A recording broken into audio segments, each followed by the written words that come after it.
So today on The Art of Feeling Better, I thought I would explore an interestingly tricky topic. And it's something that I come across all of the time out in the field. It's something that I've always come across in my work, and I've always been really interested in how to navigate it, because I can see and feel the conflict that's caused by this particular topic. And I've always been trying to sort of dance around and find a way around working with it and explaining it and trying to support people through the processes of understanding it. And that is the topic that more than one thing can be true at the same time.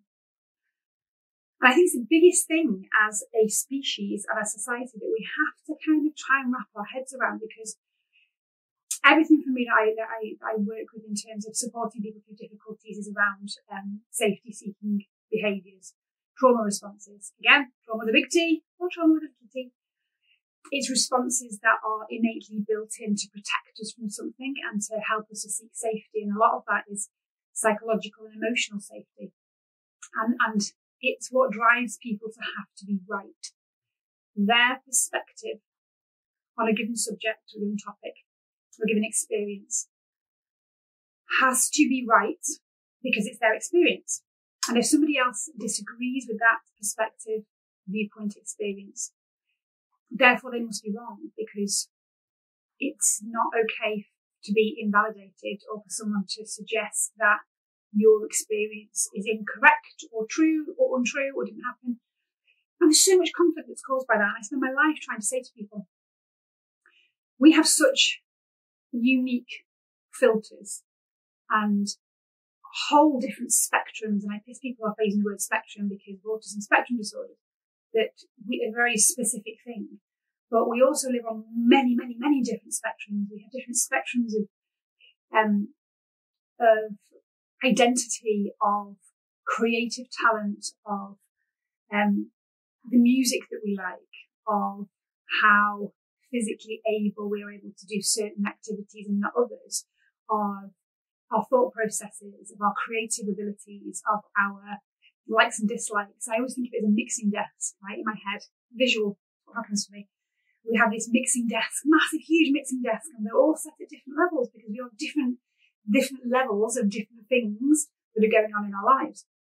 And these things are shaped by our past experiences, things, genetic programming, things that we have built into our DNA. They're also influenced by our experiences from a very early age. And each one of us has a very, very different and very unique makeup of all of these things. It's what makes us so amazing and so beautiful, is that we are all so unique. And even people have share the same genes, same genetics, will have completely different experiences. So we can't judge anything at all. We just can't. We have to suspend judgment, and we have to create a space where we're so self-aware and we're so safe in our own bodies that we are able to expand our minds and open our minds enough to have empathy and compassion and understanding for people who have different experiences to us or different viewpoints to us. And, that really is the game changer, isn't it? That reduces any kind of conflict if we can do that, and we can all say, that's really interesting. That's not my experience, but that sounds really interesting. I'm here, I want to listen. What's it like for you? And the other person isn't going, well, no, you're wrong, because that's not how it works. The other person says, well, for me, it's like this, and this is how this works. Wow. So interesting. I can't even relate because I can't imagine what that must be like because I don't experience that. But I understand that you do. And I validate your experience, even though it's different to mine. What a radical thought. So this is, for me, is like trying to do all of the work that I do is really edging towards this end game. It's about finding your light. We've said this before. Finding what lights you up, standing in your truth, showing up authentically, understanding who you are, what you're here to do. But not then getting into the space, which so many people do. I have seen the light. I have now completed life on expert level. I am the new guru, and I'm going to tell you all how to do it exactly the same way as I have done. Because that's not okay either. Do your thing. Be solid, be strong, be resilient, be compassionate, be kind, have empathy. You do you, but have the tolerance and the empathy and the understanding and the kindness to understand that everybody else should be doing the same thing. And none of it will be the same. And two things can coexist and be true at the same time. Your truth is no less true than my truth. And we have to start understanding that. It's really difficult. And the only way that I thought I could articulate that, there's a few topics that I want to cover. I don't quite know how to cover them properly. So I'm going to try and wrap a few up in one go. I'm going to talk to you a little bit about something bigger than self, connecting in with something bigger than self. Because one of the most contentious topics is, of course, religion. And that's, this, I'm not even going to go there because my perspective, my viewpoint is so different to yours and yours and yours and yours and yours and yours. And they're all right. They're all valid and worthy. So the topic I want to cover is more about understanding something bigger and being able to express what that means to you and how that looks to you. And what I found really interesting about this was there's been this raging debate for so long. East versus West, spirituality versus science, the old versus the new. And I've had this conversation with loads of people in the past that would just chuckle away thinking, it's all the same thing. It's all the same. It is all the same thing. We are so caught up in our tiny little humanness and our egos that believe that we know everything already and we're already doing everything we're meant to do, and we actually own planet and we own everything, and what we say goes. It's just, oh God, I'm so embarrassed to be human. It's awful. I'm ashamed of us. And we're so just, what's the word I'm looking for? We're so cocky. We're so egotistical. We're just horrible. We're a horrible species, aren't we? And we need to understand that we don't know shit. I'm just going to put it out there. We don't know shit. We can measure with amazing, incredible technology and modern science what we are able to measure with amazing, incredible modern technology and science. That is all we can measure. And because we are having these amazing technological and scientific advancements, we constantly evolve and develop and we measure more things. Now, I'm fully in the camp with the quantum physicists, the quantum theorists. They have that scientific mindset, but they can expand that into potential. We actually can't measure that yet, but that's highly likely. Whereas we have the other sort of space that's like, nope, incorrect. I know everything because it's safe for me to believe that everything that I have already measured is the only thing that exists. Because if I can comprehend of something more than that, it's too terrifying because I do like the unknown and I like to just know what I know and stay within the parameters of my comfort zone. So that for me is like a big one, is trying to get the conversations on the table that actually we don't really know anything. And that's okay. We need to be comfortable with that. We need to get comfortable with feeling uncomfortable. We need to get out of our martyr, God complex, megalomaniac, ego-centric spaces that keep us feeling safe because we're at the top of the food chain and we already know everything, and just listen to me and do as I say because it keeps me feeling safe and important. And we need to get into a space where we can all kind of learn and grow and share a bit of wisdom and explore together. My humble opinion, So I thought the best way for me to kind of explore this was to just mention to you subtle energy field, first of all. Subtle energy field. I'm going to wrap up this particular episode and tell you a little bit more about that. I thought the house was collapsing then, but I think it's just somebody with a ladder outside. So it's okay. Drama reverted. You won't even pick that up on the mic, but something really loud just happened.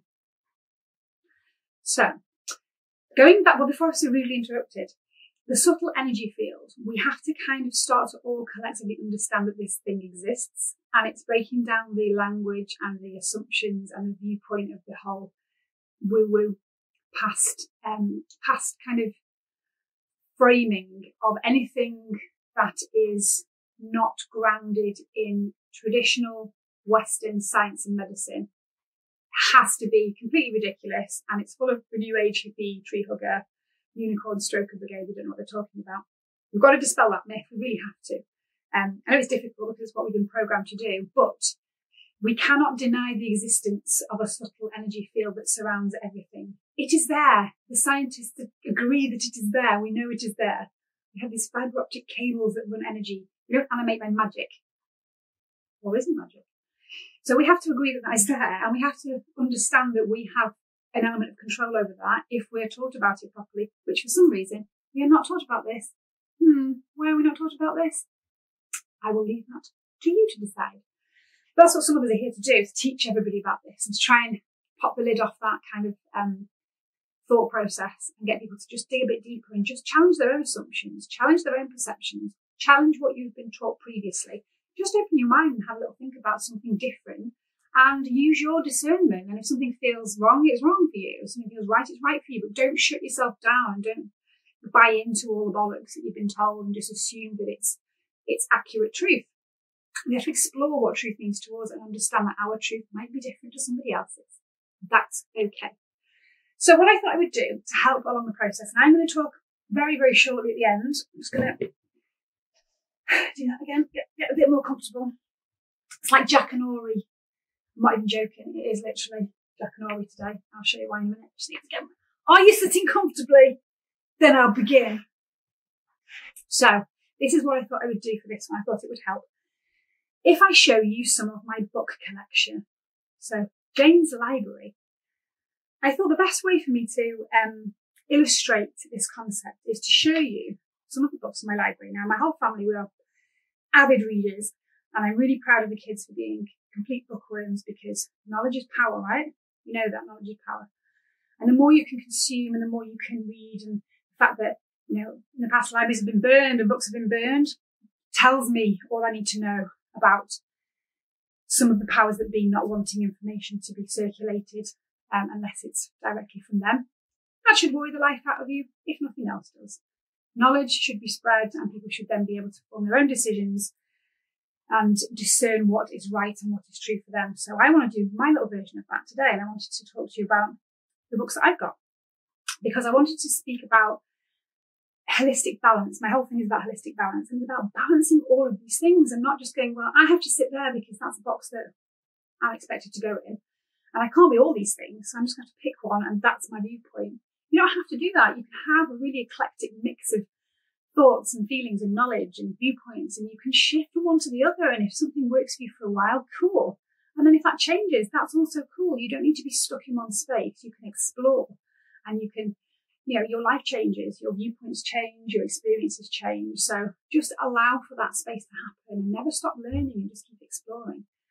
I thought this was a bit of a 2-for-1 because I can give you some book recommendations at the same time as illustrating my point and showing you that I can have some really crazy woo-woo books out there. And I can also have some incredibly scientific books out there. And I love them all and I will absorb that knowledge like a sponge. And I love that fact about myself because it's been a revelation over the last probably 10, 20 years building all my collection up that I can see much bigger picture and the similarities and the crossovers between two very polar opposite and opposing viewpoints that often fight and squabble. When you expand your mind enough to look at all of it and not just try and sit in one camp, you can see you're fighting about the same thing. You might have different language, you might have different measurement metrics, but it's the same thing. Stop squabbling and find common ground, because then that's where the magic happens and we can really, really start to evolve. Unfortunately, we have these two camps going, I'm right, no, I'm right, no, you're wrong. Well, you're wrong actually, because this is my experience and you must be wrong. Get out of the fear zone, get out of the fear of not being safe and having to be right, and just acknowledge that two things can coexist and are quite often part of the same thing. There are much bigger things at play than we understand in our little human avatar meat suits. Big stuff. Let's just accept that, suspend a bit of judgment and start to explore. So I'm going to show you the first book. I'm going to show you. Thank you to my husband for bringing this across my radar. Sun Tzu, The Art of War. Bet you didn't expect that, did you? Really, really good. Very small. Strategy, tactics. Really interesting. Helps you understand leadership. Helps you understand the dynamics of human behaviour and how to operate as a leader and how battlefield operates, which, let's face it, family life sometimes is a battlefield. Good bits of wisdom in here. helps you to understand how the bigger picture works, or in my case, how the system works, with a bit of knowledge. So The Art of War by Sun Tzu. Have a little read of that. Let's go from one extreme to the other. So Sun Tzu, The Art of War, followed by The Kitchen Witch. I don't think we could be much more the opposite. Really, really good book. I love this. It's just, I use it all the time. Loads and loads and loads and loads of really ancient old folk remedies, really good understanding around medicine, traditional medicine. I say traditional as in very traditional. And around the home, the hearth, cooking and sharing food together, using plants for medicine, and how we create this beautiful, magical, nurturing home environment. Just ancient, old folk, lots of wisdom in there. It's a beautiful book. I love it. And there's loads of the recipes. There's loads of recipes in here and lots of ideas that focus on very pagan traditions and the turning of the wheel and all of the different seasons and the Sabbaths, which I follow. Really cool. So if you're into that kind of stuff, this is a great book.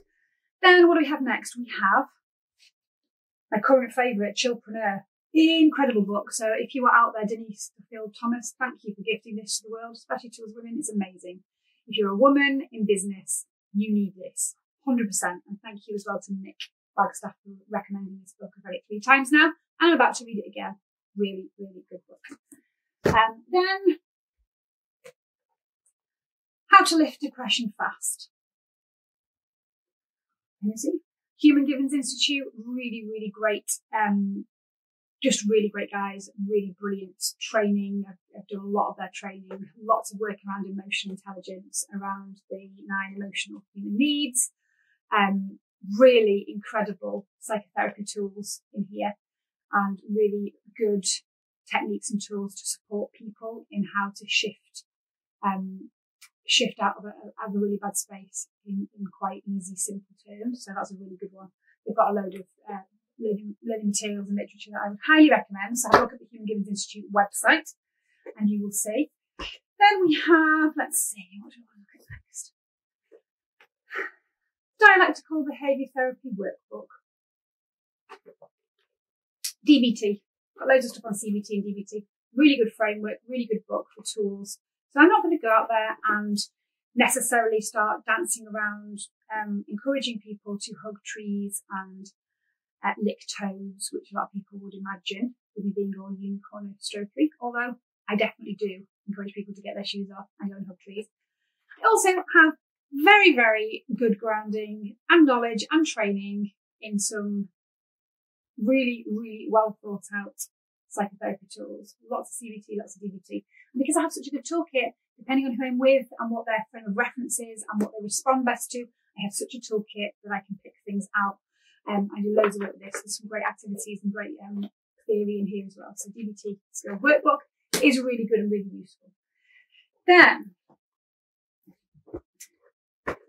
power of neuroplasticity, my favourite topic in the whole wide world. Neuroplasticity links in with absolutely everything that I do, and it's the brain's magical ability to rewire itself throughout life.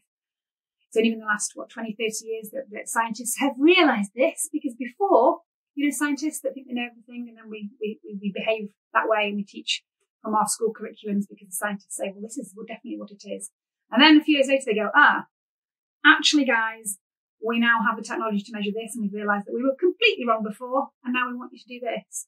Keep this in mind, because neuroplasticity is a relatively new branch of science, neuroscience, and we now do not have these fixed brains that we came here with, and as soon as we were born, our DNA determined exactly what we were going to do, and what we had was what we had, and we couldn't do anything about it. No, my friends. Things can be wired in, and they can also be wired back out again. You have full control over this. The way you do things with your life actively reshapes your entire brain throughout your entire life. Everybody needs to understand this. It needs to be on the curriculum. We need to understand that we have full control over our experiences, and we can reshape our brains. Brilliant book. Now let's have a look at Entrepreneur Evolution. I have lots of books on entrepreneurism. That's entrepreneurialism. Really, really cool one. I like this. Lots of hints and tips and thinking about, again, there's lots of things around the brain and how that works in terms of being an entrepreneur, all the different nuances there. It's really cool. There's loads of stuff as well, sort of strategic business stuff in there if you were interested. So good one to read.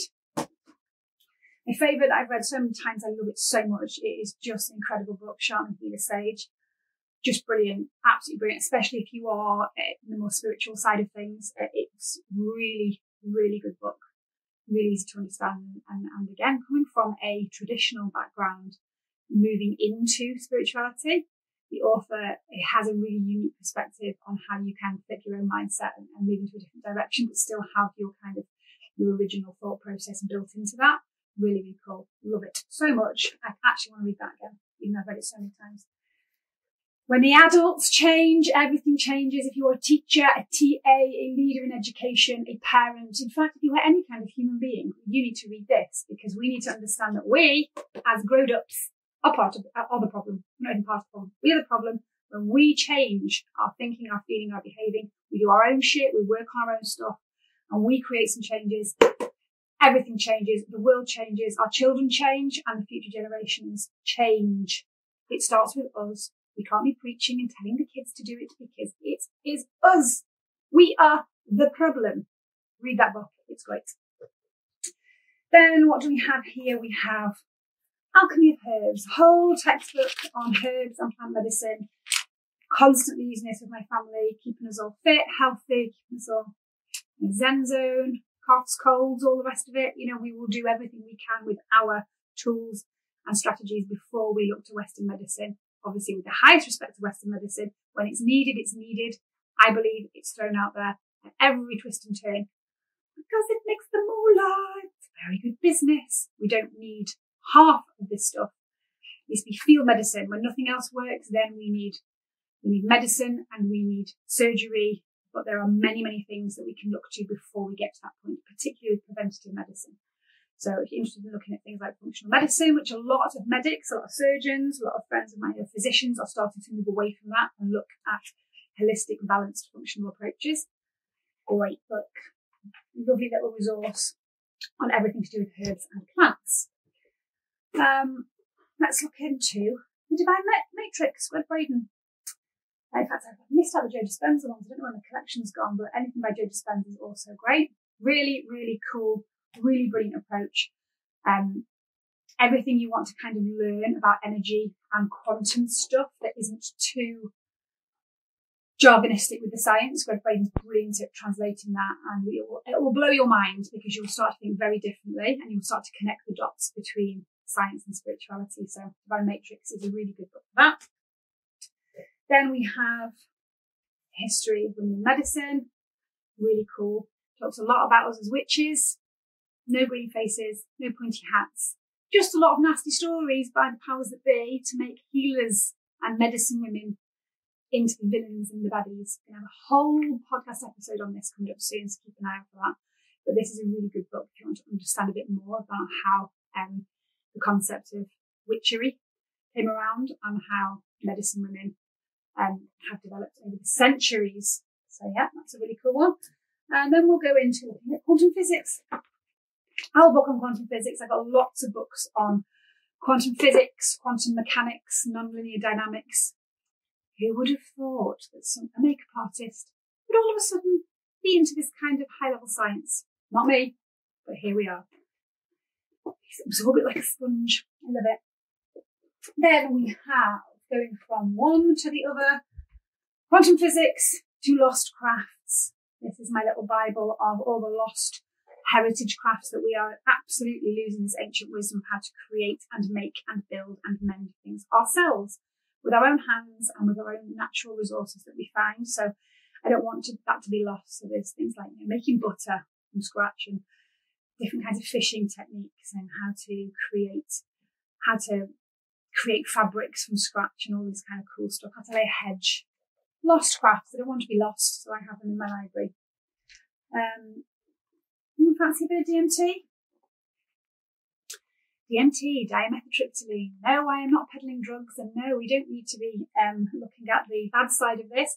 This is a really cool piece of work by a doctor about the spirit molecule and about what we don't know yet, and all of the concepts around the pineal gland and dimethyltryptamine, and how breathing techniques and manipulating the spinal fluid to be able to compress these little crystals in our pineal gland to explode these vibrant colours and all these lovely trippy experiences, which, you know, I've been doing my shamanic journey work, breath work, drumming, trance work for many years now, and I don't think you need any substances. Controversial topic for me. That's my truth. You don't need substances because it's all here in your brain. You just have to learn. So learn what's in your brain. Really cool. A doctor's revolutionary research into the biology of near-death and mystical experiences, but it really explains the potential that we have as humans and in our brains, specifically around this particular substance called DMT, dimethyltryptamine. Then we have final one in my collection for today. I'm going to tell you about the tapping solution. So again, all connects in. So very woo-woo. You can't just stand there tapping away and expect there to be any kind of stupid woo-woo silly techniques. Read, connect it with this, connect it with this, connect it with this. It's all the same shit, my friends. All the same thing. We have this fibre optic connections through our body, which is so subtle and so complex. We can interrupt the flow of electricity through our bodies. We can have blockages, which people have been working on for years. I'm a Reiki master. You've got chi, you've got ki, you've got breath work. We're talking about prana. We're talking about all kinds of different things that different disciplines have different language for. But there are some really simple, really straightforward, amazing techniques that are now coming out that combine the two. But we have this subtle energy field that I mentioned at the beginning. And if there is a blockage somewhere in your subtle energy field, in your chi, in your ki, then you're going to have a physical problem. And this energy moves, and it's supposed to move through. And I've mentioned before, emotion is energy in motion.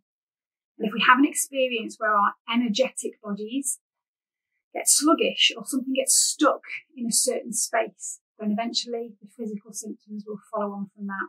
We end up with these physical symptoms that we will then hand our power away and go and ask someone to fix us with a pill or with something else, when actually we have the solution within our body.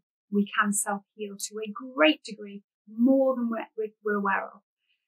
And tapping or EFT is a really, really cool way to look at that. You can go on YouTube and find some great ways of doing it. I've used it to reduce pain in all kinds of different situations, overwhelm, anxiety, depression, migraine, all kinds of things. I will always use it as my go-to sort of quick fix. If I'm experiencing something intense, anything intense, tapping usually helps break the circuit.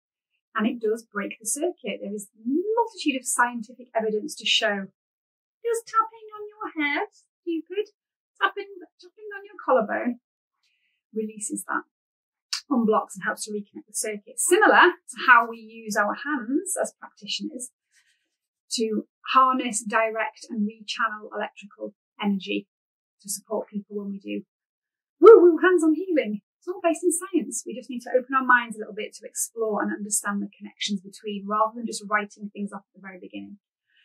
And to finish this interesting session, I wanted to just get you to do a little bit of homework and have a little look into something called the Schumann resonance. If you've not come across the Schumann resonance, it was a little bit of a game changer for me when I came across this, because it kind of solidified and confirmed a few things to me that I already knew instinctively. And with my work as an energy healer and as a practitioner for years, with a massively fascinating interest in the science, it kind of combined the two together and made me think, oh, something in that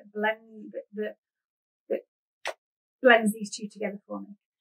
So the Schumann resonance is the electromagnetic field that surrounds planet Earth. It's 7.83 hertz.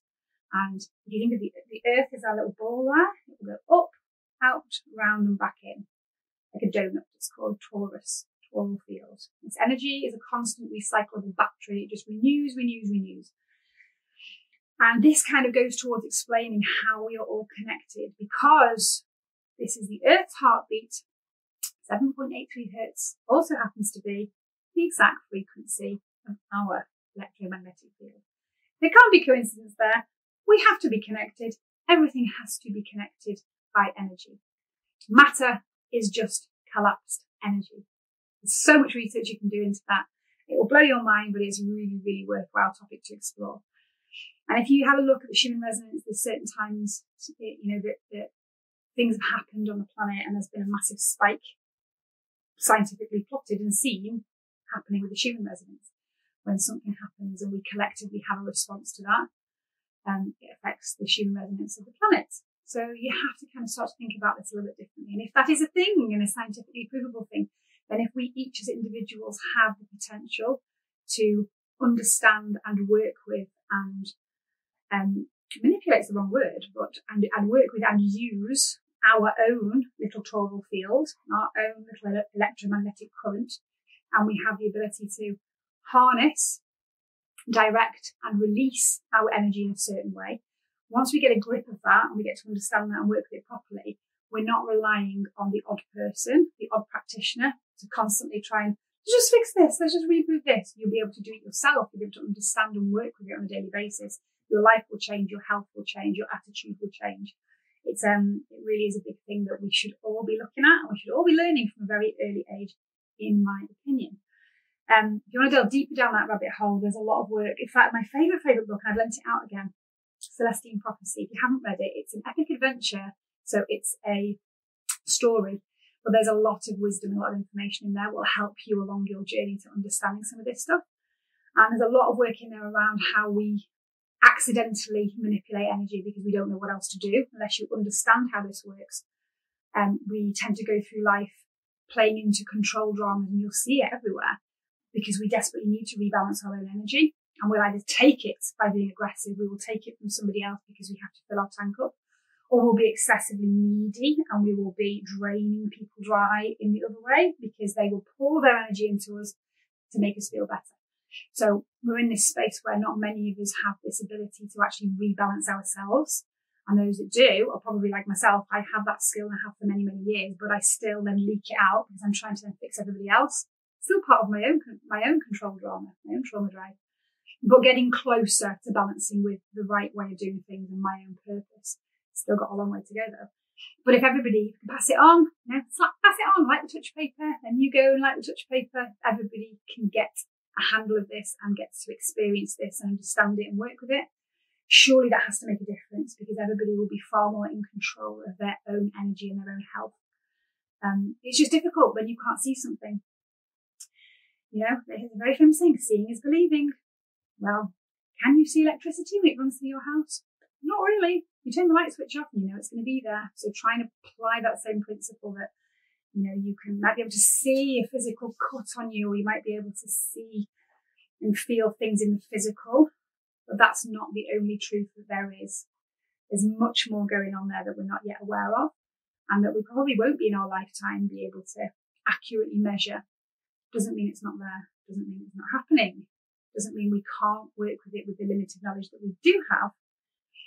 And we need to look further back to how people have always done it and done it well. So that ancient wisdom is really, really important. Bringing it up to date with our modern science, measuring what we can, creating a better understanding and a better framework is certainly the way to go, as far as I'm concerned. I'm going to put all my books back in my library now.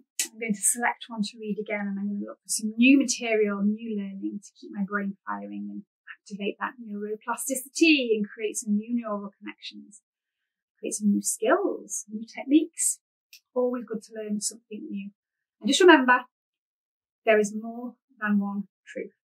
What's true for you might not be true for somebody else, and vice versa. And it's okay for people to have different experiences, and it doesn't mean that they're wrong if their experience isn't the same as yours.